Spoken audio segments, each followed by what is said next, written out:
우리 전서가 324장. 커요?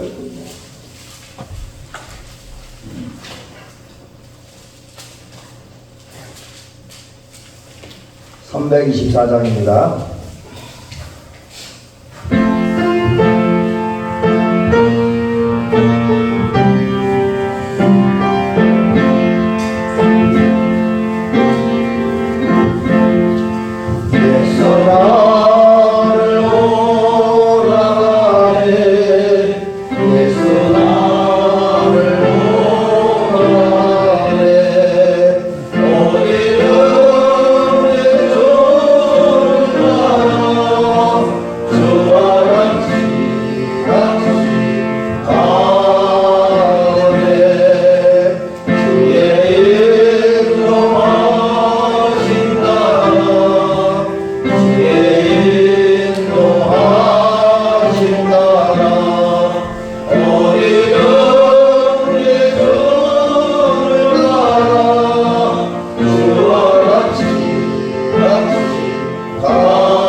그 다음 장 예수가 함께 계시니 325장 단정 계속하십니다.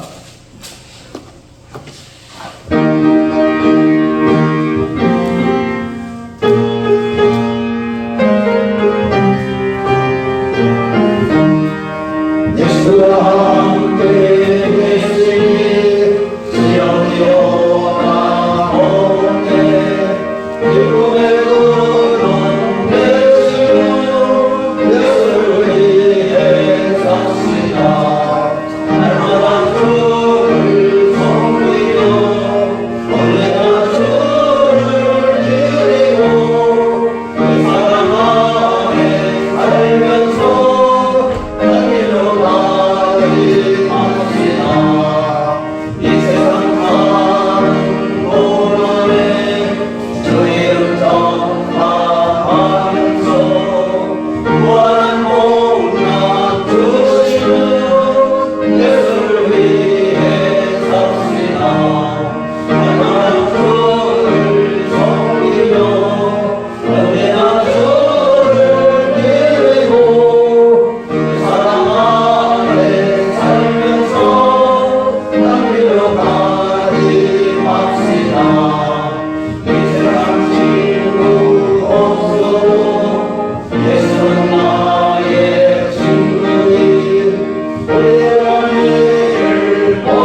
327장 한 장만 보면서 327장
찬송가 357장을 넘어가고요. 359장으로 보겠습니다. 359장.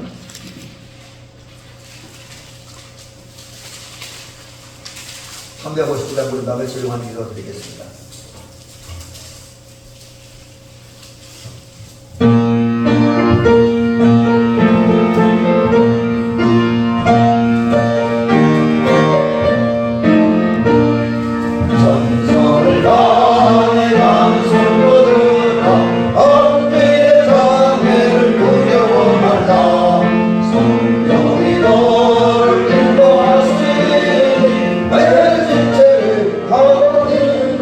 내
다 함께 주하게 마치 조용히 기도하시면서 2025년도 9월 세 번째 주일 예배 겸 성령 강림절 후 15번째 주일 예배를 성부와 성자와 성령의 이름으로 하나님께 드립니다. 조용히 기도하시겠습니다.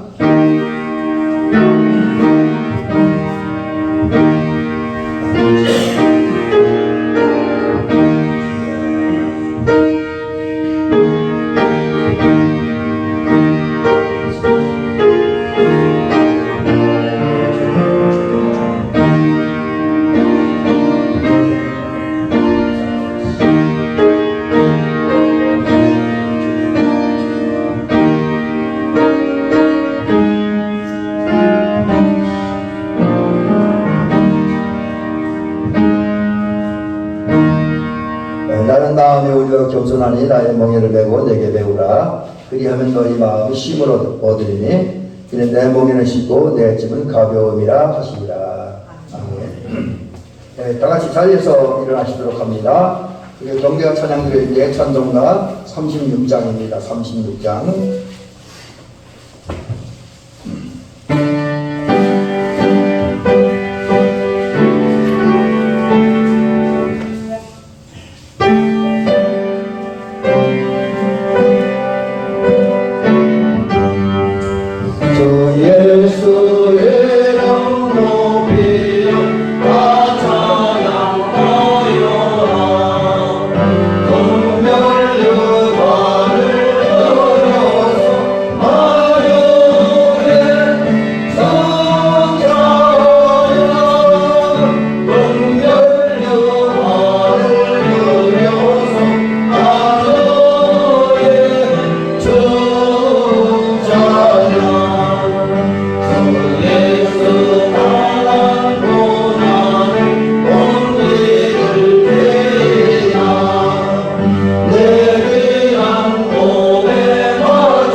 사도신경을 통해서 우리의 신앙을 하나님께 고백해 드리도록 합니다. 전능하사 천지를 만드신 하나님 아버지를 내가 믿사오며 그 외아들 예수 그리스도를 믿사오니 이는 성령으로 잉태하사 동정녀 마리아에게 나시고 원비로 여러에게 고난을 받으사 십자가에 박혀 죽으시고 장사한 2사흘 만에 죽은 자 가운데로 다시 살아나시려 하늘에 오르사 전능하신 하나님께는 앉아계시다가 저희로서 선자와 후자를 심판하러 오시리라. 성령을 믿사오며 거룩한 공예와 성도가 서로 공통하는 것과 죄를 사하여 주신 것과 몸이 다스린 것과 영원히 모든 것을 믿사옵나이다. 아멘. 계속해서 교도문 교독하겠습니다. 찬송가 되어 있는 25번 교독합니다.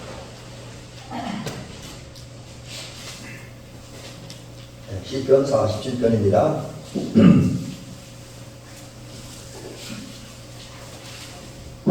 네, 같이 교독합니다. 너희 만민들아 손바닥을 치고 즐거운 소리로 하나님께 외칠지어다. 주는 여호와는 두려우시고 온통에 공감이 계시니로다. 여호와께서 만민을 우리에게 나라들을 우리 발 아래에 복종하게 하시며 우리를 위하여 기도를 하시나니 곧 거듭나신 야곱의 영화로다. 하나님께서 즐거운 함성 중에 올라가시며 여호와께서 나팔 소리 중에 올라가시도다. 찬송하라 하나님을 찬송하라 찬송하라 우리 왕을 찬송하라. 하나님은 온 땅의 왕이심이라 지혜의 시로 찬송할지어다. 하나님이 문 백성을 다스리시며 하나님이 그의 거룩한 보좌에 앉으셨다. 온 나라의 고관들이 모이며 아브라함의 하나님의 백성이 되더라. 세상의 모든 왕들은 하나님의 것이며 그의 누룩임을 받으시노라. 아멘. 이제 성령 우리 찬송가 1장입니다.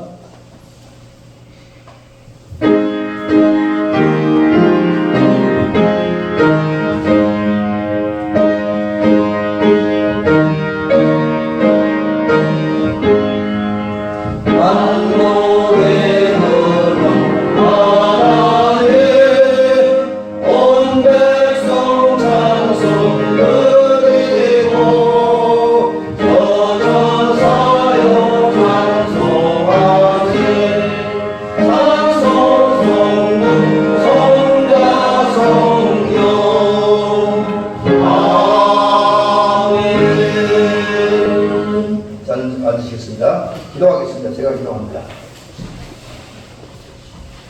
참 좋으신 하나님 아버지, 감사와 영광 하나님께 돌립니다. 하나님 아버지, 오늘 우리 사랑하는 장로님과 권사님들, 집사님들, 성도님, 바쁘고 분주한 농번기이지만 하나님의 은혜 속에서, 하나님의 사랑 속에서 하나님의 부름을 받고 하나님의 부름에 응답하여 여기에 나왔습니다. 아버지, 바쁘고 분주하는 가운데서 먼저 귀하고 복된 시간을 하나님께 성별하여 드리고 그리는 가운데도 몸과 마음을 바쳐서 시간을 바쳐서 또 우리의 모든 삶을 바쳐서 우리의 예물을 바쳐서 하나님 앞에 예배하는 우리들의 예배를 받아 주시옵소서. 아버지, 그리고 예배하러 모인 사랑하는 장로님과 권사님들, 집사님들, 성도님 한 분 한 분에게 주님 오시옵시고 아버지 하나님 주님 우리를 붙잡아 주시옵시고 우리를 품어 주시옵소서. 지난 한 주간 동안 삶의 현장에서 이런 일 저런 일을 만나면서 최선을 다해 열심히 살았습니다. 부지런히 일했습니다. 그러다 보니 우리가 하나님 많이 피곤하고 많이 지쳐 있습니다. 특별히 연일연에 계속되는 심한 농사일로 인해서 연세 드신 우리 권사님들, 집사님, 장로님 이제 많이 육체가 피곤하고 정신적으로 피곤합니다. 또 요즘 이제 농작물 가격이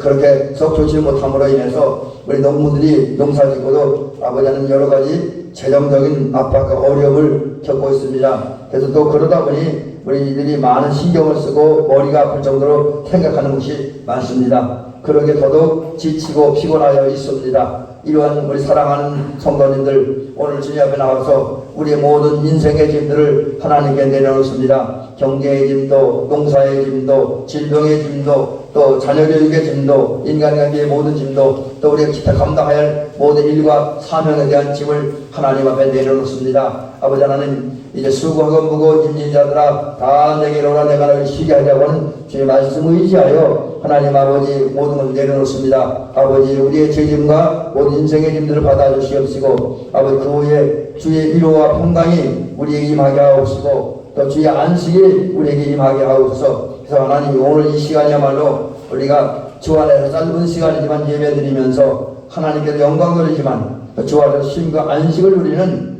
그래서 모든 치료를 풀고 새 힘을 얻고 새로운 활기를 되찾는 그런 복된 시간 되어지게 역사하여 주시옵소서. 또 하나님 아버지, 이 시간 하나님께서 우리 은혜를 주실 때 이 세상 살아갈 때 우리가 무엇을 위해 살아야 될지, 어떤 모습으로 살아야 될지를 오늘 말씀을 통해서 발견하게 하옵소서. 지난주에는 세상에 이제 두 계열이 있는데 가인 계열과 셋 계열이 있는데, 가인 계열은 문화나 여러 가지 발전했지만 하나님 없는 삶을 살았다는 말씀과, 또 셋 계열은 그런 것은 부족하지만 그러나 하나님을 모시고 하나님을 섬겼기 때문에 시작은 미약하시나 끝나 창대케 되어졌다는 그런 말씀을 들으면서 은혜를 받았습니다. 그러기에 우리는 셋교회에 속해 있다고 하는 말씀을 들었는데, 오늘 우리는 그 셋교회에 속한 우리들이 이제 이 세상 살아갈 때에 하나님과 함께 살아가는 것이 무엇을 해야 될 것인가를 오늘 말씀을 통해 깨닫고, 우리 신앙의 선배인 베드로처럼 요한처럼 우리가 남은 인생을 살아가게 하옵소서. 그래서 우리를 통해서 드러나는 하나님의 영광이요, 드러나는 하나님의 사랑이요, 나타나는 것은 예수님의 모습만이, 예수님의 성품만이, 예수님의 그 위로 안식만이 나타나는 복된 역사가 일어나게 주여 인도하여 주시옵소서. 그래서 하나님, 우리가 주님의 역사에 동참하고 주님을 드러내므로 해서 장차 하늘나라에 가서 영광의 멸류관, 승리의 멸류관, 생명의 멸류관, 자랑의 멸류관을 받아서는 우리가 되어지게 도우시옵소서. 하나님도 아버지 앞에 나오고 예배드릴 때 마음의 근심과 걱정이 있는 분들이 있습니까? 육체의 질병이 있는 분들이 있습니까? 아버지 하나님, 이제 그 우리 마음, 아버지의 고통, 아픔 다 해결해 주시옵시고, 문제를 해결해 주시고, 또 우리의 질병을 치유하여 주시옵시고, 또 하나님 아버지,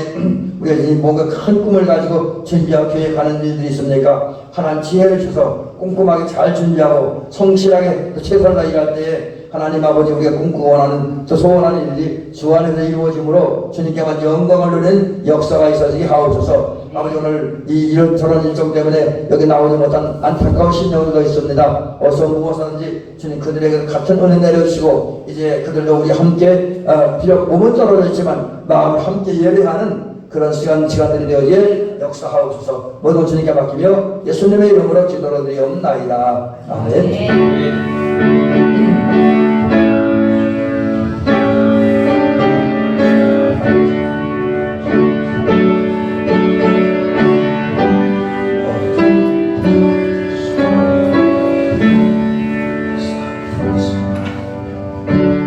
감사합니다.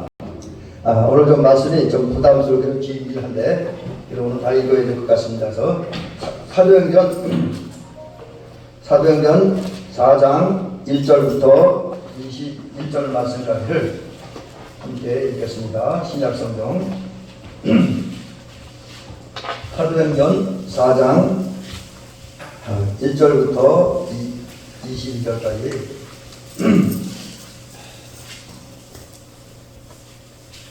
예, 봉독을 해드리겠습니다. 제가 말씀이 정치이기 때문에 약간 빠른 속도로, 아주 빠르게는 아니고 약간 빠르게 한 1.5배 정도 읽겠습니다. 사도들이 백성에게 말할 때에 제사장들과 성전 맡은 자와 사두개인들이 이르러 예수 안에 죽은 자의 부활이 있다고 백성을 가르치고 전함을 시록하여 그들을 잡음에 날이 이미 저물었으므로 이튿날까지 가져오으나 말씀을 들은 사람 중에 믿는 자가 많으니 남자의 수가 약 5천이나 되었더라. 이튿날 관리들과 장로들과 서기관들이 예루살렘에 모였는데 대제사장 안나스와 가야바와 요한과 알렉산더와 및 대제사장의 문중이 다 참여하여 사도들 가운데 세우고 묻되 너희가 무슨 권세와 누구의 이름으로 이 일을 하였느냐? 이에 베드로가 성령이 충만하여 이르되 백성의 관리들과 장로들아, 만일 병자에게 행한 착한 일에 대하여 이 사람이 어떻게 구원을 받았느냐 오늘 우리에게 질문한다면, 너희와 모든 이스라엘 백성들은 알라. 너희가 십자가에 못 박고 하나님이 죽은 자 가운데 살리신 나사렛 예수 그리스도의 이름으로 이 사람이 건강하게 되어 너희 앞에 서느니라. 이 예수는 너희 건축자들이 어린 돌로서 진모퉁이 머리털이 되었느니라. 다른 이로서는 구원받을 수 없나니 천하 사람 중에 구원을 받을 만한 다른 이름을 우리에게 주신 일이 없음이라 하였더라. 그들이 베드로와 요한이 담대하게 말함을 보고 그들을 본래 학문 없는 범인으로 알았다가 이상히 여기며, 또 전에 예수 함께 있던 줄도 알고 또 병 나은 사람이 그들과 함께 서 있는 것을 보고 비난할 말이 없는지라. 명하여 공회에서 나가라 하고 서로 의논하여 이르되 이 사람들을 어떻게 할까? 그들로 말미암아 유명한 표적 나타나는 것이 예루살렘에 사는 모든 사람에게 알려졌으니 우리도 부인할 수 없는지라. 이것이 민간에게 더 퍼지지 못하게 그들을 위협하여 이후에는 이 이름으로 아무에게도 말하지 말게 하자 하고 그들을 불러 경고하여 도무지 예수 이름으로 말하지도 말고 가르치지도 말라 하니 베드로와 요한이 대답하여 이르되 하나님 앞에서 너희 말 듣는 것이 하나님의 말씀을 듣는 것보다 옳은가 판단하라. 우리는 보고 들은 것을 말하지 아니할 수 없다 하니 관리들이 백성들 때문에 그들을 어떻게 처벌할지 방법을 찾지 못하고 다시 위협하여 놓아 주었으니 이는 모든 사람이 그 된 일을 보고 하나님께 영광을 돌립니다. 이 표적으로 병 나은 사람은 40여세나 되었더라. 아멘. 오늘 이 말씀 가지고 오늘 이제 예수를 드러내는 삶, 예수를 드러내는 삶 이런 제목으로 함께 말씀을 살펴보는 은혜 받습니다. 그래서 오늘은 적인 좀 이제 오늘 설교를 굳이 주제별로 분류하자면 선교와 전도에 대한 이야기입니다. 요즘 사실 많은 분들이 전도하면 부정적으로 생각하고 또 실제 전도하다가 어려움을 겪는 그런 경우도 종종 있습니다. 근데 그럼에도 불구하고 우리가 해야 될 일이 이 일이기 때문에 오늘 말씀을 드립니다. 그 야복강가에서 있었던 이야기이지요. 그 무슨 얘기입니까? 그 야복강가가 이제 이스라엘 한 부분에 있는 강인데, 오늘 제가 이 사진을 보니까 이제 뭐 순서가 거꾸로 되어 있죠. 그렇게 큰 강은 아닌 것 같아요. 그러니까 지금 아마 지금 사진을 제가 조그맣게 올렸는데 눈이 좋은 분들이 사진을 보면 느껴요. 저게 무슨 강이야 하는 그런 생각이 들 거예요. 근데 이스라엘이 그렇더라고요. 그 요단강도 보니까 뭐 보통 약한데 뭐 발목밖에 안 온다 그러고 집중 지포도 허리밖에 안 온다 그래요. 평상시에는. 그러다가 이제 무기가 되면 그때는 물이 엄청나게 많이 와서 건기에 비해서 한 7,000배 정도의 물이 늘어난다 그래요. 7,000배. 엄청나게 늘어나는 거죠.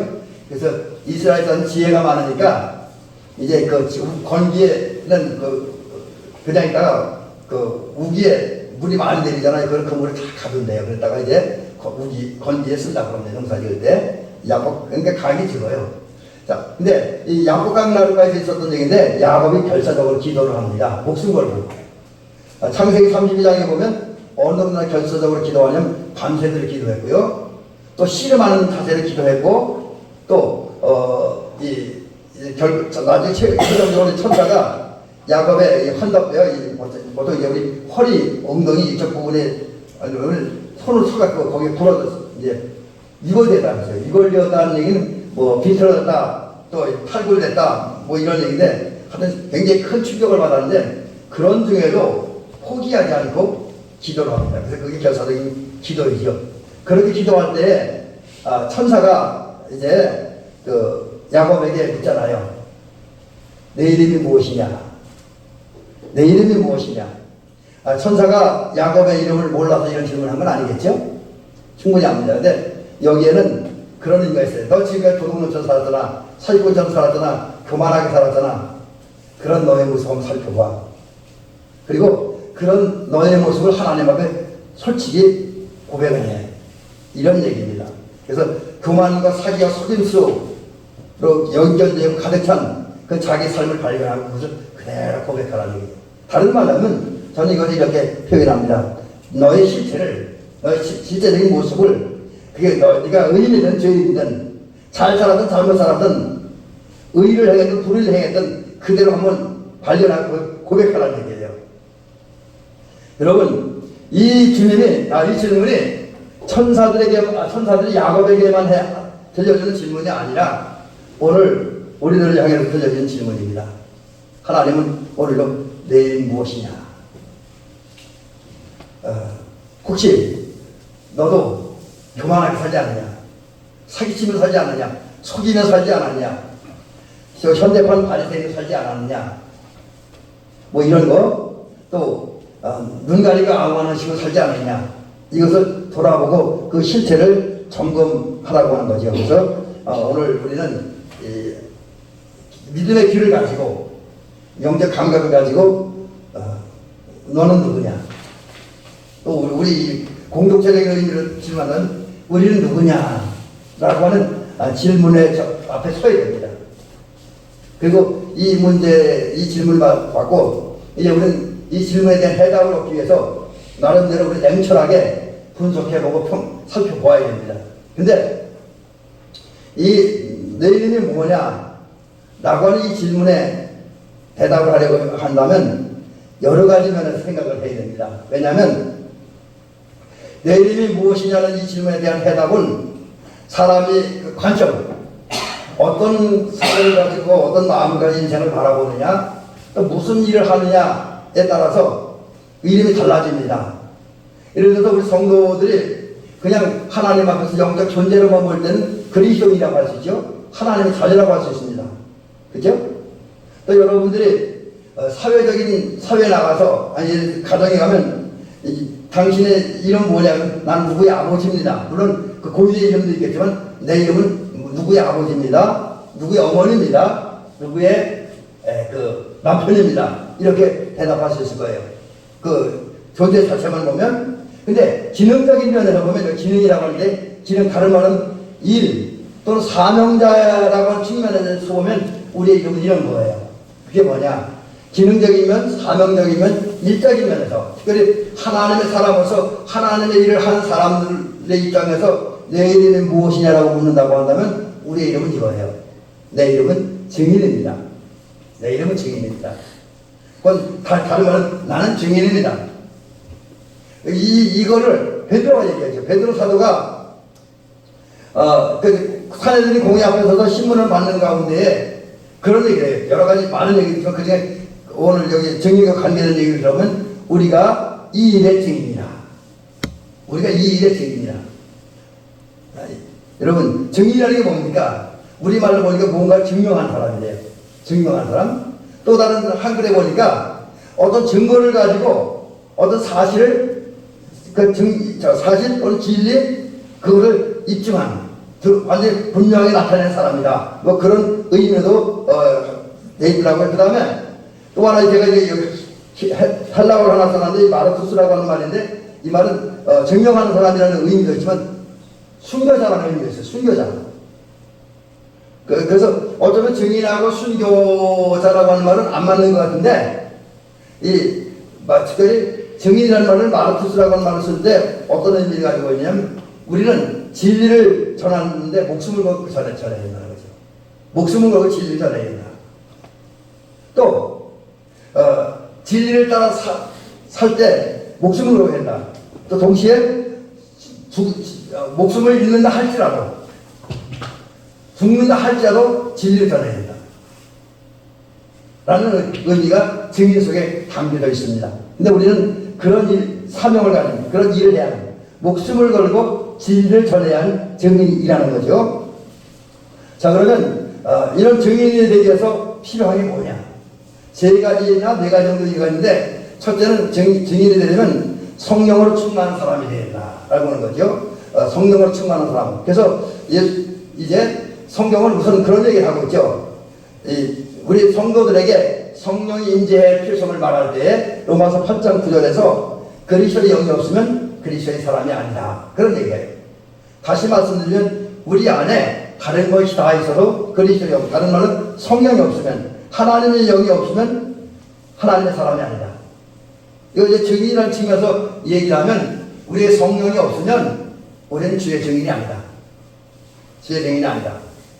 그렇기 때문에 주님은 이제 물론 말씀의 순서는 좀 바뀌긴 하지만 승천하시기 전에 성도를 진정한 성도로 만들고 온전한 성도로 만들고 온전한 주의 증인을 만들기 위해서 약속하신 것이 있잖아요.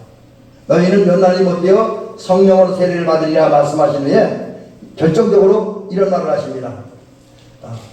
오직 성령이 임하시면 너희가 권능을 받고 예루살렘과 온 유대와 사마리아와 땅까지 이르러 증인이 되리라. 여기 보면 성령이 임할 때 이제 우리가 증인이 될 수 있다라고 하는 거죠. 그래서 성령이 임하고 우리가 성령을 채워줄 때 어떤 현상이 나타나면 믿음의 담력이 생깁니다. 담력. 아무것도 두려워하지 않는. 그래서 우리가 사도행전을 이제 제가 관심 있게 많이 읽었는데 최근에 이제 그 하나님 나라를 많이 가르다 보니까 로마서나 사복음서를 많이 읽는데 제가 중고등학교 때 사도행전 많이 읽었어요. 또 저희 학교 미션 스쿨이다 보니까 성경 퀴즈 나가느라고 거기서 사도행전을 좀 한 그래도 한 10몇 번 정도 이렇게 읽고 외우고 그랬었습니다. 그래서 사도행전 조금 이제 많이 아는데, 그 사도행전을 보면 성령 받은 사람들의 모습이 나옵니다. 근데 그분들의 모습을 보니까 담대해요. 베드로 사도가 복음을 전하다가 예수님의 십자가와 부활을 전하다가 체포되고 매를 맞아요. 죽을 일에 닥칩니다. 근데 그들은 그런 걸 두려워하지 않냐고 우리 예수님을 위해 핍박받는 것을 기뻐하고 즐거워합니다. 믿음의 담력이죠. 성령이 충만하니까. 성령 충만하기 전에 베드로는 예수님이 십자가에 로마 군병들에 체포되고 십자가에 달려 죽으시기 전에 자기도 죽을까봐 겁나서 나는 예수님을 모른다고 세우시기가 부인했던 그 베드로가 성령 충만하니까 사내들인 공회 앞에서 이 핍박을 받아도 매를 맞아 담대하게 예수님을 증언하는 모습을 봅니다.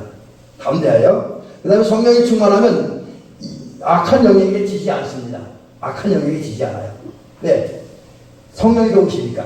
성령이 역사하니까. 또 성령이 충만하면 나타나는 현상이 뭐냐면 우리 사람이기 때문에 땅에 무관심할 수는 없어요. 이 땅에서 잘 먹고 잘 사는 일들, 돈 버는 일들, 뭐 자존심 챙기는 일들, 체면 챙기는 일들 무시할 수는 없어요. 솔직히 그죠? 아무리 성도라도 체면 세워야죠. 저도 어디다가 이제 목사이기 때문에 또 이제 우리 동문들 만나면 이제 선배이기 때문에 선배로서의 위치와 체면을 지키기 있는 것도 사실입니다. 근데 그건 부분적인 거고요. 정말 성령이 충만한 사람은 안목이, 눈이, 관심이 땅의 것에 있는 것이 아니라 하늘의 것이, 하늘에 있어요. 하늘에. 그래서 언제나 소망을 가지고 살죠. 성령 충만한 모습이죠. 이런 모습으로 성령이 충만한 사람만이 정의를 내시고요. 두 번째는 예수로 충만한 사람들. 예수를 충만한 사람들은 사실 이거는 보통 대부분 사람들이 다 쓰지 않는 용어인데 제가 이 용어를 처음 듣게 된 것이 옛날에 여기 오기 전에 다른 지역에 있을 때 세미나 갔다가 윤석철 목사님이 예수 충만이라는 얘기 쓰더라고요. 근데 다른 목사님들이 쓰는 걸 못 들어봤는데 그 말은 굉장히 좋아요. 예수 충만. 성령 충만한 것은 예수 충만해야 된다는 거죠. 예수님을 전해야 되는데 예수 충만해야죠. 그래서 예수님이 충만하다고 하는 건 어떤 의미냐면 요한복음 15장 7절 말씀 그대로입니다. 그게 뭐냐면 여기 인대로 주님과 주님의 말씀이 내 속에 있는 거예요. 여러분 마음과 여러분 생각 속에 기본적으로 예수님 말씀과 예수님이 계셔야 돼요. 더불어 내 자신이 이미 내 안에 물론 예수님이 계시긴 하지만 나도 예수님과 좀 더 가까워지기 위해서 내 인생의 발걸음들이 내 삶의 초점들이 내 관심이 자꾸 주님께 향해야 돼요. 그래서 이렇게 되면 어떤 현상이 일어나냐면 사실 신천지 용어이기 때문에 우리 교회 쓰기 좀 부담스럽긴 한데 근데 중세 신학자들 많이 썼어요. 하나가 돼요. 하나가 돼요. 하나님과 나와 하나가 된다. 그래서 이걸 이제 한문은 합일이라고 해요. 합일. 근데 이걸 신천지에 쓰다 보니까 합일이라는 말을 쓰면 굉장히 이상하게 들려요. 근데 여러분 절대 합일이 나쁜 말 아닙니다. 하나님과 우리가 하나가 될 때 합일이 되는 거예요. 근데 그 합일의 현상이 주님이 내 안에 계시고 내가 주 안에 있을 때 주의 말씀은 내 안에 있고 내 마음과 생각이 주님께 집중할 때 주님과 내가 만나짐으로 하나가 된다 라고 하는 거죠. 그래서 이 주님과 내가 하나가 된 사람은 살아가는 삶의 모습이 어떠냐면 하루 종일 왼쪽입니다. 주님만 생각하죠. 만약 여러분 삶에서 정말 여러분이 생각 속에 마음속에 주님이 기억되고 주님이 생각나면 여러분들은 예수를 충만한 사람들이라고 할 수 있어요. 근데 교회에서는 예수님 생각나는데 집에만 가면 예수님 싹 잊어버리고 사는 사람은 좀 곤란하죠? 좀 곤란합니다. 근데 사실 우리는 이 두 번째 그게 많이 속해요. 한국 사람들은. 근데 여러분 꼭 우리 성도님들은 하루 종일 왼종일 1년 360을 어디에 있든지 예수님을 생각하며 사는 그래서 예수로 충만한 사람이 되시길 바랍니다. 그 다음에 예수로 충만한 사람들은 어떤 사람이냐면 마음과 생각이 하나님께 향한다. 집중한다는 거예요. 집중. 어쩌면 주님만 생각하는 것 같을 수도 있어요. 그 다음에 이제 제가 이제 기도하면서 잠든다 그랬는데 그것은 이게 무슨 말이냐면 기도하다가 기도하다가 잔다 그거 얘기하는 거 아닙니다. 마치 겟세마네 동산에서 야고보와 요한이 예수님은 목숨 걸고 기도하는데 한쪽 곳에 코 골면서 자잖아요. 그런 거 아닙니다. 그런 얘기가 아니고 이제 평상시에 기도하고 잠들어서 기도한다는 그런 의미도 있고 사실은 이제 가장 중요한 건 항상 기도한다는 의미로 제가 좀 이런 단어를 써봤습니다. 그래서 기도하는 거예요, 항상. 그 다음에 이제 예수로 충만한 사람은, 여러분, 주님을 만나야 되는데, 삶의 현장에서 만나면 꿈속에라도 주님 만나요. 꿈속에라도. 그러면 예수로 충만한 사람들. 그래서 이런 네 가지 모습을 갖춰서 예수로 충만할 때에 우리는 예수의 증인이 될 자격이 있습니다. 그 다음에 이제 예수로 충만한 사람들이라면 증인의 역할을 잘 감당해야 돼요. 아까도 말씀드렸던 성령 충만 받으면 권능이 여기에 있네요. 권능이라고 하는 것은 엄청난 능력의 권세예요. 그래서 이 권능이라는 말은 영어로 다이나마이트죠. 여러분, 다이나마이트는 엄청난 힘이 있잖아요. 폭발력 있잖아요. 저는 옛날에 군생활 하면서 다이나마이트 터지고 그 나타나는 현상을 봤기 때문에 다이나마이트 위력이 말로 설명 못하겠어요. 근데 눈으로 봤을 때 지금도 생각이 나요. 그냥 다이나마이트가 많은 가로 터뜨리니까 이따운 마이들이 막 몇십 씩 날아가더라고요. 그거 깨졌고. 그래서 다이나마이트가 엄청난 힘을 가지고 있다고 하는데 그렇다고 하는 거지. 다이나마이트, 권능이라는 건 영어로 다이나마이트하고 이 다이나마이트가 한라가 두나미스에 나왔습니다. 그러니까 엄청난 능력이고 폭적인 능력. 그래서 성령이 임하고 우리 성령 충만하면 성도들에게 세상 사람들이 상상치 못한, 심지어 나도 상상치 못한 폭발적인 능력이, 폭발적인 힘이 생긴다고 하는 거죠. 그래서 예루살렘과 온 유대와 사마리아와 땅까지 예수께 가장 가까이부터 가장 멀리 온 세상까지 증인이 된다라고 하는 거죠. 성령 충만 받은 다음에 증인이 되는데 어떻게 하냐면 세례 요한의 모습을 보면 세례 요한만 생각하면 됩니다. 세례 요한은 무슨 얘기를 합니까? 광야에 서서 이제 외칠 때 나는 너희를 회개하게 하기 위하여 물로 세례를 베풀거니와. 사실 세례 요한 물세례 베풀었잖아요. 또 많은 사람들이 물로 세례 받았습니다. 근데 그걸 얘기하는 거예요. 나는 너희를 회개하게 하기 위하여 물로 세례를 베풀거니와 내 뒤에 오시는 이는 누구예요? 예수님보다, 세례 요한보다 6개월 늦게 오신 예수님을 얘기하는 거죠. 근데 또 사역도 예수님 조금 늦게 해요. 왜냐하면 세례 요한이 예수님이 할 수 있는 길을 준비해 놓는 역할을 하니까. 그래서 내 뒤에 오시는 이는 나보다 능력이 많으시니 나는 그의 신을 들기도 감당치 못하겠노라. 그는 성령과 불러 너희에게 세례를 주실 것이요. 여기서 보면 두 가지, 지금 요한이 강조하는 게 있는데, 요한은 사실 대단한 사람입니다. 근데 그런 대단한 사람조차도 예수님을 신을 들 능력도 쉽지 않는다는 거예요. 그만큼 자기는 작다. 아무것도 아니다. 그러면서 자기는 세례할 때 물세례, 의식적인 세례만 줬지만 예수님은 성령 세례, 불세례, 그 영적 세례라는 거죠. 내면을 변화시키는. 여러분, 의식적인 세례는 사실은 표시이죠. 여러분이나 저나 교회에서 이제 신앙생활 한 지 6개월이 되면, 6개월이 12개월이 되면 지금 법적으로 좀 헷갈리긴 하는데, 그 세례를 받잖아요. 그럼 그 의식적으로 내가 성도가 표시를 받는 거잖아요. 물론 상징적인 의미는 있습니다. 근데 그게 이제 물세례예요. 성령 세례는 우리 내면 세계를 뿐만 아니라 우리 삶을 자체를 바꾸는 거잖아요. 근데 지금 세례요한이 무슨 얘기냐면 나는 의식적인 세례밖에 못 주지만 예수님이 주신 세례는 사람 자체를 변화시키는, 신분을 변화시키는, 삶을 변화시키는 그런 세례를 주신다 라고 세례요한은 증거하고 있습니다. 그래서 이런 모습을 보면 세례요한은 자기 한없이 나서요. 신을 들기는 감당할 수는 없다. 능력도 없다. 자격도 없다. 근데 예수님은 나보다 능력도 많으시고 나와 다른 성령 세례를 주신 분이다 라고 하는 것이죠. 그래서 우리도 이제 증인의 역할을 감당하려면 나는 낮추고 예수님만 들으는. 그래서 우리가 보통 이제 우리 예배 준비 기도하는 분들 보면 우리 성도님도 그런 게 잘 안 하시는 것 같은데 대표 기도하는 분들이 목사님들 기도할 때 그런 기도하잖아요. 오늘 우리 목사님 설교할 때 인간의 모습이 나타나지 않고 하나님의 역사, 하나님의 은혜, 하나님의 말씀만 나타나게 될 기도하잖아요. 저희 고향교회에서 한때 목회하셨던 어떤 목사님은 설교자들이 꼭 기도를 하시는데 꼭 그런 기도 하셔요. 하나님, 내가 말씀 전하는데 하나님 말씀에 다른 말씀 전한다면 나의 장님을 만들어주고 내를 봉헌하게 되게 해주시고 그런 기도를 했던 기억이 지금도 납니다. 그런 비슷한 내용을. 그러니까 이제 왜 그런 기도를 하냐면 증인이라는 것은, 설교자라고 하는 것은 자신을 나타내는 것이 아니라 하나님을 나타내야 돼요. 그래서 사실 여러분 부흥회나 이런 데 가서 강사님이 자기 많은 은사 자랑하고 자기 많은 능력 자랑하는 사실 바람직하지 않습니다. 설교자로서는 전도자로서는 바람직하지 않아요. 물론 하나님의 은혜를 드러내기 자기 받은 은혜를 드러낼 수 있지만 진짜 그건 나타내지 고 예수만 나타내요. 말씀만 나타내야 됩니다. 그래서 저도 새벽에 기도할 때 그런 기도를 많이 드립니다. 자, 이제 증인의 자격에 이어서 그럼 증인들이 이제 예수만 성령충만 또 한 사람들이 이제 예수님만 드러내기 위해서 그리스도를 드러내는데 어떻게 그리스도를 드러내냐 하는 것을 좀 말씀드려보려고 합니다. 이제 요한과 베드로는 어느 성전에 가면 기도하러 갑니다. 그리고 이제 기도를 가다가 오후죠. 오후 3시경이라고 하는데 그때에 성전에서 한 사람, 구걸하는 사람을 만났어요. 근데 그 구걸하는 사람이 어떤 사람이냐? 나면서부터 안진뱅이 된 사람이에요.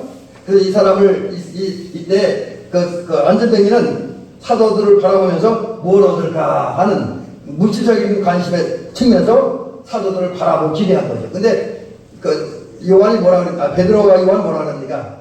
그들 가까이 손잡은 다음에 나는 은과 금은 없다. 너에게 당신에게 돈을 줄 수는 없다. 물질을 줄 수 없다. 학문을 줄 수 없다. 정보를 줄 수 없다. 지수를 줄 수 없다. 다만 내 안에는 딱 하나 있다. 내 안에 다른 거 없어. 딱 하나. 난 그것만 주겠다. 그러면서 내게 있는 건 내게 주노니 곧 나사렛 예수 그리스도의 이름으로 일어나 걸어라 한때 어떻게 됐습니까? 이 문득동 앉아서 안진뱅이였던 사람이 일어나 걷기도 하고 뛰기도 하면서 하나님께 영광을 드렸잖아요. 그럴 때 이제 오늘 본문은 그 다음 이게 이제 지금 제가 소개해드린 내용이 사도행전 3장 1절부터 11절에 있는 말씀이고 오늘 우리가 보는 말씀은 그 말씀을 배경으로 해서 이어진 말씀입니다. 사도행전 4장의 말씀은 3장에 있는 사건 때문에 생긴 이야기예요. 어떤 얘기냐면 이제 베드로와 요한이 나면서부터 안전뱅이 예수 그리스도의 이름으로 일어난 거대한 사건이 일어난 다음에 많은 사람들이 이제 솔로몬 행각에 모이죠. 베드로 거기 갔어요. 그때 사람들이 베드로와 요한을 바라보니 어떤 뜻이냐면 저 사람은 대단하다. 어떻게 아직까지 한 번도 걸어보지 못한 사람을 걷게 대단해. 저 사람은 어떤 신적인 뭐가 있어. 요즘으로 말하면 카리스마가 있어. 사실 여러분 우리 집에서 어떤 사람 카리스마 그러는데 카리스마는 말 일반적인 데 쓰면 안 돼요. 원래 또 특별한 재능이 있다고 저 세상에 뭐 잘한다고 카리스마 그러면 안 됩니다. 그거 카리스마 신적인 은사에 신적인 하나님 주신 은사를 말하는데 카리스마라고 하는 말을 쓰는 거예요. 이거 한국말도 아니고 영어도 아니고 시라고인데 이건 신적인 은사를 가진 사람들 하나님이라는 사람 쓰는 용어지 일반인들 뭐 잘한다고 카리스마가 있다 그러면 안 돼요. 이건 카리스마라는 단어에 대한 모독입니다. 근데 어쨌든 제가 다른 말을 이해하는 그 얘기 좀 새끼를 냈는데 어쨌든 사람들은 베드로와 요한이 나면서부터 안전뱅이 된 사람을 일으키니까 저 사람이야 정말 좀 대단한 사람이야. 신적인 뭐가 있어. 그래서 신을 바라보는 그 마음으로 바라봅니다. 그때 베드로는 자기 은사가 있어서 자기 능력이 있어서 자기 기도 많이 해서 자기 열심히 있어서 이 사람이 일어난 거 아니다. 그거 아니라는 거죠. 자기는 아무것도 아닌데 오직 예수님이 능력을 가지고 역사하심으로 오늘 여기서 안진뱅이 일어났다. 안진뱅이 고침받았다. 이 이야기를 하는 거지요. 그래서 철저하게 지금 베드로와 베드로와 요한을 보면 다른 거 다 감추고 오직 예수님만 드러내고 있어요. 능력 자체도 결과 자체도 성과 자체도 자기 자랑할 만한 것 자체 다 감춥니다. 오직 예수님만. 이게 성도의 삶의 모습이어야 된다는 거죠. 여러분이 살다 보면 잘하는 거 있을 거예요. 그죠? 또 잘해서 좋은 성과가 나타나는 것도 열매가 있는 것도 있고 자랑할 만한 것도 많이 있을 수 있어요. 근데 주의 일이라는 사람은 그런 거 자랑하면 안 돼요. 예수만 자랑해요. 나머지는 다 감춰야 됩니다. 자, 그러면 예수님만 자랑하고 드러내기 구체적으로 예수님이 어떤 모습을 전해야 되느냐. 오늘 우리가 베드로가 행한 설교들, 바울이 행한 설교들, 또 여러 가지 예수님의 말씀을 보면 우리가 예수님을 증언하기 위해서 전해야 할 것은 이런 겁니다. 첫째는 오늘 자막에 제가 미리 띄워드렸는데 주님의 십자가와 부활을 전해야 됩니다.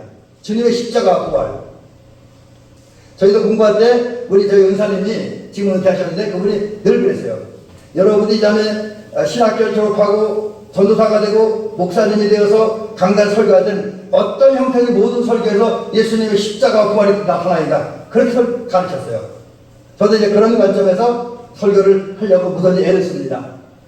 근데 유대 종교 지도자들은 여기 이제 성경에 보면 사두개인들, 성전 맡은 자, 뭐 이런 사람들인데, 이런 사람들은 이 베드로와 요한이 성전 그 주변에서 또 이스라엘 전역에서 예수님을 전하는 걸 싫어했어요. 특별히 예수님의 부활을 전하는 걸 싫어했어요. 왜냐하면 사두개인들은 바리새인들과 달리 부활을 믿지 않았습니다. 부활을 믿지 않았어요. 근데 이 사도들의 설교는 핵심이 또 결론이 언제나 부활로 가거든요. 이게 싫어요. 성전 맡은 자라는데 이거 다른 성경에서는 성전 경비병이라고도 이렇게 번역을 해놓게 됐습니다. 이제 이런 사람들이 지금 한마디로 유대 종교인들이 그 종교 지도자라고 할 수 있는 사람들이 예수님의 요한과 베드로가 예수님의 십자가와 함께 부활을 전하는 게 이거 싫어요. 이거 싫어. 그래서 한 일이 뭐냐면 이제 베드로와 요한을 체포를 하잖아요. 그 신문합니다. 근데 그 신문 받던 베드로가 한 이야기가 이거예요. 그 여러 가지 얘기 중에 그 공회원들 앞에서 어떠더 당당하게 서서 많은 얘기, 이스라엘 역사 쭉 얘기해요. 아브라함부터 시작해서 이스라엘 역사 다 정리합니다. 그리고 결론 부분에 가서 그런 얘기를 해요. 너희들이 살인자는 놓아주기로 달라고 그랬고 오히려 생명의 주인 곧 당신들에게 사랑을 베풀고 은혜를 베풀고 치유와 해방 여러 가지 역사를 베풀던 그 주님은 십자가에다 달아 죽였다. 생명의 주를 당신이 죽였다고 얘기를 해요. 이게 마가복음 15장에 보니까 군종들이 예수님 십자가에 못 박아서 소리치잖아요. 이제 그거가 연결되는 거죠. 이스라엘 사람들이 강도를 살려주고 죄인을 살려주고 죄 없는 예수님, 하나님의 아들인 예수님을 죽였다. 이렇게 외치지요. 다시 말씀드리면 정리하면 유대인들과 유대인들도 우리 현대적 입장에서 많은 현대인들이 예수님을 십자가에 못 박았다. 오히려 죄인들, 도둑놈, 사기꾼, 또 사회를 망치고 나라를 망치는 놈들 다 살려주고 자기들 직권에 따라서 살려주고 오히려 당신들을 희생하고 헌신하고 당신들의 큰 은혜를 베푼 예수님을 죽였다는 거예요. 이게 지금 베드로의 외침입니다. 근데 오늘 우리가 나가 전도하는데 이거 전해야 돼요. 예수님 우리를 십자가 달려 죽으셨는데 왜 죽으셨느냐? 우리들이 예수님 십자가에 못 박았다는 거예요. 이 얘기하면 또 어떤 분들은 난 예수님 믿는데 예수님 믿는 내가 왜 예수님 십자가에 못 박아? 이런 반문을 할 수 있죠. 근데 이걸 좀 냉정하게 보면 우리가 세상에 나가서 우리가 말 한번 잘못하고 또 행동하고 잘못해서 우리 때문에 예수님의 영광이 가리울 때가 얼마나 많아요. 그것이 바로 우리가 잘못해서 예수님 영광 가리고 예수님을 욕먹게 하는 것이 예수님 십자가에 못 박는 거거든요. 근데 그런 일들을 우리 사람들이 많이 하기 때문에 우리는 세상에 나가서 예수님 전할 때 뭘 처음부터 얘기하면 안 되겠지만 어느 때에는 이렇게 해요. 나와 당신이 예수님 십자가에 못 박았다. 그리고 또 우리 때문에 제 십자가에 못 박아 죽으셨다는 사실을 전해야 돼요. 근데 이것만 전화 끝난 다음에 지도교 죽음의 정리를 끝나요. 구원, 희생은 있고 헌신은 있고 사랑은 있지만 생명이 없고 구원이 없는 종교로 전락을 해버리고 맙니다. 그래서 십자가 부활을 전한 다음에 반드시 전하는 얘기인데 베드로가 그 얘기를 하죠. 하나님의 죽은 자 가운데서 그를 살리셨으니.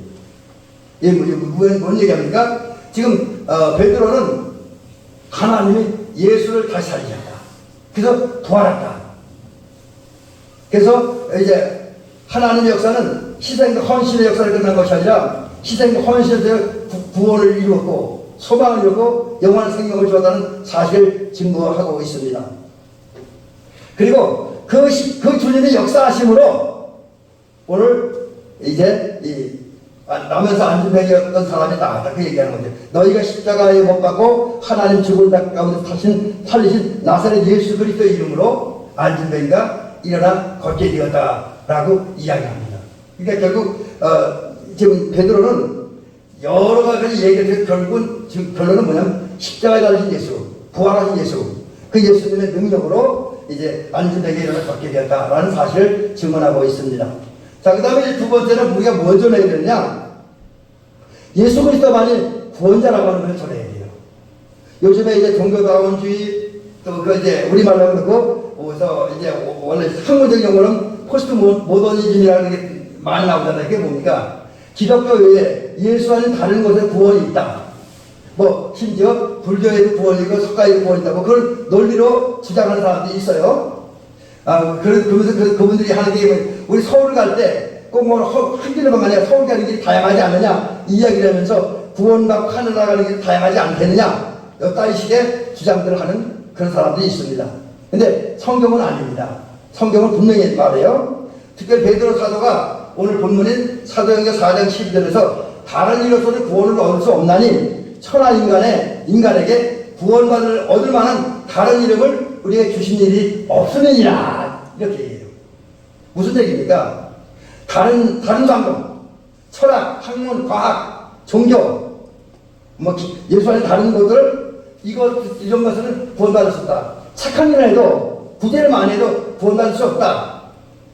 또 어떤 종교적인 훈련과 어떤 도를 닦음으로 해서 깊은 도의 세계에 종교적인 세계에 들어가도 그것을 구원받거나 한다라는 것은 불가능하다. 오직 하나, 오직 예수 이름으로만 그 예수님의 은혜로 그 의뢰주신 예수님을 믿을 때 그것으로만 구원을 얻을 수다 라는 것을 전해야 된다는 거죠. 베드로가 그것만 전하고 있고 우리 믿음의 선배는 그것만 전했습니다. 우리 역시 사람들에게 말할 때 예수님만이 우리의 구원자다 라는 사실을 전해야 될 것입니다. 그 다음에 세 번째는 예수님만이 우리의 모든 치료자다. 또 우리에게 복을 주신 자다 라고 하는 이야기를 하고 있습니다. 그래서 베드로가 지금 사도행전 4장 14절에서 너희가 십자가에 못 박고 하나님이 죽은 자 가운데 살리신 나사렛 예수 그리스도 이름으로 이 사람이 건강하게 되었다. 조금 전에 말씀드린 것처럼 안진뱅이가 예수 이름으로 고침받았다. 나면서부터 안진뱅이 되고 치료가 불가능했지만 예수 이름으로 구원받았다. 또 그 예수님을 통해서만 복을 받는다라는 사실을 전해야 됩니다. 자, 여기 좀 프로그램이 좀 잘못됐네요. 어쨌든 정리하면 그리스도인은 우리가 해야 될 예수님 증거를 해야 되는데 예수님을 증언할 때 뭘 전해야 되냐? 십자가 달린 예수, 부활하신 예수, 그 다음에 그분만이 우리의 구원자다. 그분만이 우리의 치료자다. 그분만이 우리에게 은혜와 복을 주신다는 이 사실 전하는 저와 여러분들의 되시기를 주의 이름으로 축원합니다. 기도드리겠습니다. 은혜로우시고 자비로우신 우리 하나님 아버지 감사와 영광을 하나님께 돌립니다. 사랑하는 우리 성도님들 오늘 이 밤에 불러주셔서 하나님 오늘 은혜 받게 하시니 감사합니다. 우리는 베드로처럼 예수만 우리가 먼저 예수님만을 믿고 의지하고 예수님만 전하는 우리가 되어지게 도와주옵소서. 그래서 이 시대에 예수의 증인으로 살며 우리가 또 예수의 증인의 역할을 감당할 때 우리 때문에 많은 영혼들이 구원받는 역사가 일어나게 도우시옵소서. 예수님 이름으로 기도드립니다. 아멘. 우리 찬송가 213장 부르시면서 그런 일을 하겠습니다.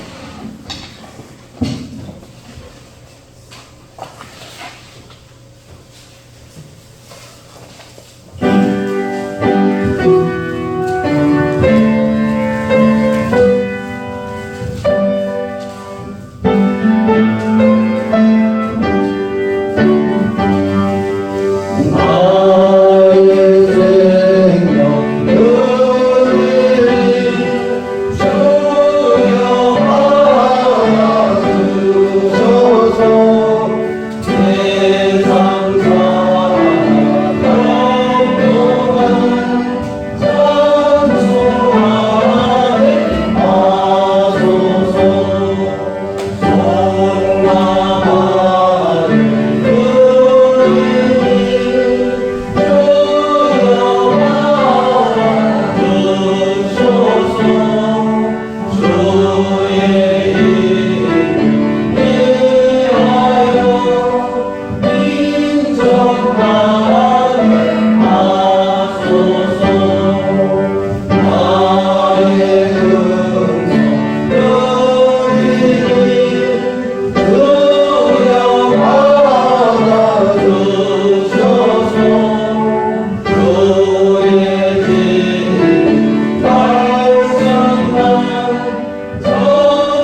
다음은 박지호 권사님, 신태균 장로님, 박지호 권사님, 임경현 성도님, 박상도 권사님, 이창규 집사님, 조혜경 권사님 제가 드렸고요. 모명으로 일영기 성대가 드렸습니다. 작정놈 전미자 권사님, 최금옥 권사님 드리셨고요. 생일 감사는 황영주 자매가 드렸습니다. 그 외에 주일령을 드렸네요. 기도하겠습니다. 아버지 고맙습니다. 감사합니다. 오늘도 저희 은혜 받게 하시니 또 예배드리게 하시고 은혜 받게 하시니 감사드립니다. 또 지나간 한 주간 동안도 주의 은혜와 주의 사랑, 주의 돌보심, 주의 부드러우신 속에서 한 설레 현장에서 열심히 살았습니다. 지난주에 비가 많이 와서 농사지는데 불편함이 있었고 어려움이 있었지만 그래도 좋은 역할과 사명 잘 감당하고 또 우리 성도 특별한 고난과 어려움 없이 한 주간 동안을 보낼 수 있도록 도우신 것 감사하며 또 농사지은 것을 통해서 여러 가지 경제적인 물질적 수확과 수입을 거두게 하신 하나님께 감사를 드립니다.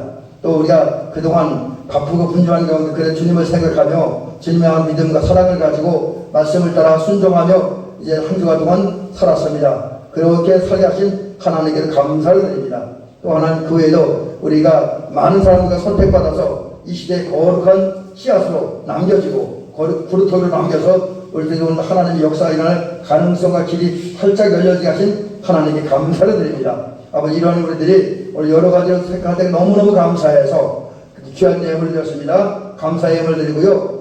작정 예물을 드리고 소원 예물을 드렸습니다. 기타 여러 가지 제목을 따라서 우리 성도님들이 예물을 드렸는데 이 예물들을 하나님 받아주시옵시고 하나님 우리 성도들의 이제 어려움과 고난은 이기게 하여 주시옵시고 우리 성도들 삶에 좋은 일들, 복된 일들, 아름다운 일들이 나타나게 하옵소서. 특별히 농사짓는 우리들 이제 얼마 남지 않았습니다. 올 농사도 얼마 남지 않았는데 하나님께서 계속해서 힘을 주시고 체력을 주시고 지력을 주시고 또 환경을 허락하여 주시사 마지막 순간 최선을 다해 일하게 하옵시고 그럴 때 우리 마지막 열매가 아름답고 복된 열매로 나타나게 하옵시고 우리 살림살이가 좀 더 윤택해지고 풍요로워지게 하옵소서. 아버지 하나님 우리에게 이제 불필요한 지출이 막아지는 은혜를 허락하옵소서. 그러길 건강을 주시고 그러길 문제 생기지 않고 좋은 일들만이 성도 가정마다 일어나도록 도우시옵소서. 이제 하나님 이제 가을철이 되었는데 이때 우리 성도들 또 특별히 주님께 더 붙어있고 또 말씀을 많이 읽고 기도하면서 이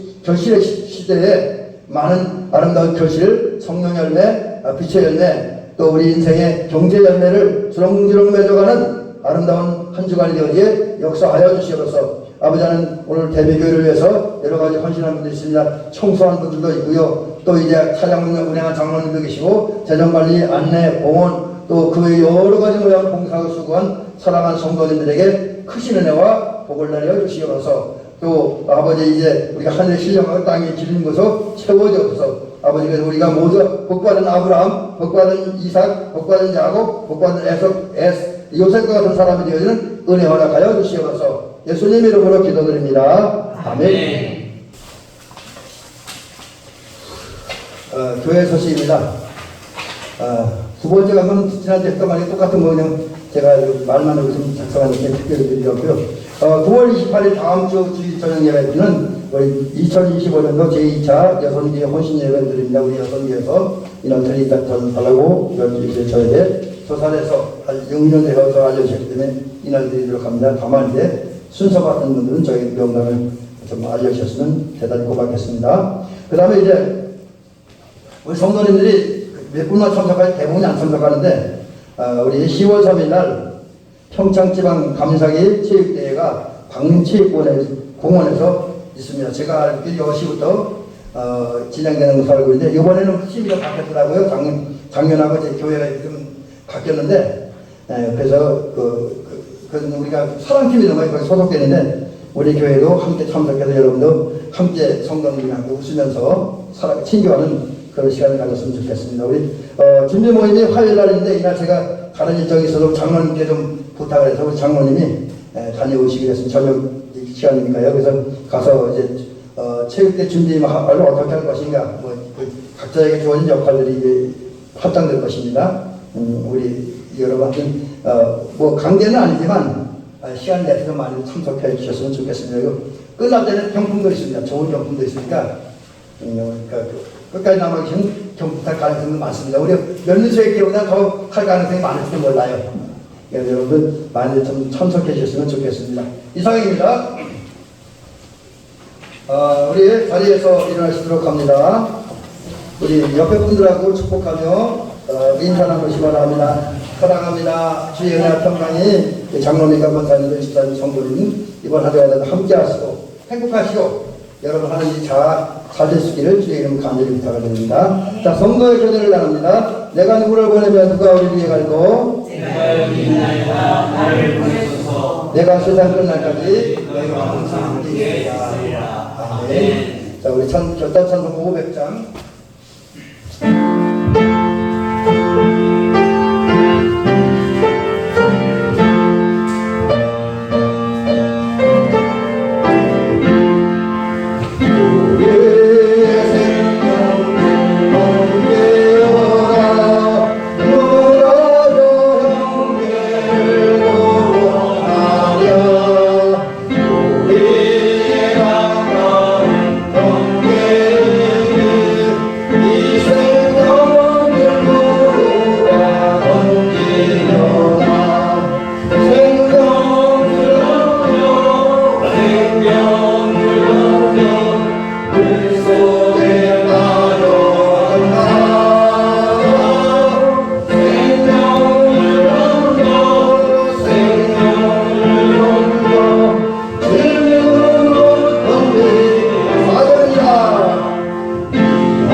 이제는 우리 주 예수 그리스도의 은혜와 하나님 아버지 사랑과 성령님의 감동과 역사 인도하시니 오늘 하나님의 말씀을 듣고 베드로처럼 큰 믿음 가지고 이 시대에 나가서 예수님만을 곧 예수님을 우리의 십자가에 달려 죽으시고 부활하셨던 사실 그분만이 우리의 구원자여 우리의 치료자여 우리에게 은혜와 복을 주신 분이라는 사실을 확실히 전함으로써 이 시대의 증인되고 그 증인의 역할을 잘 감당함으로 이 땅에 예수 그리스도가 분명하고 바르게 드러나고 그걸 많은 사람들이 그 예수님을 영접하고 믿음으로 하나님 나라를 확장시키는 그 역사에 동참하기를 원하는 사랑하는 장로님과 권사님들, 집사님들, 성도님들과 삶에 이제부터 영원히 함께하옵시기를 간절히 축원하옵나이다. 아멘.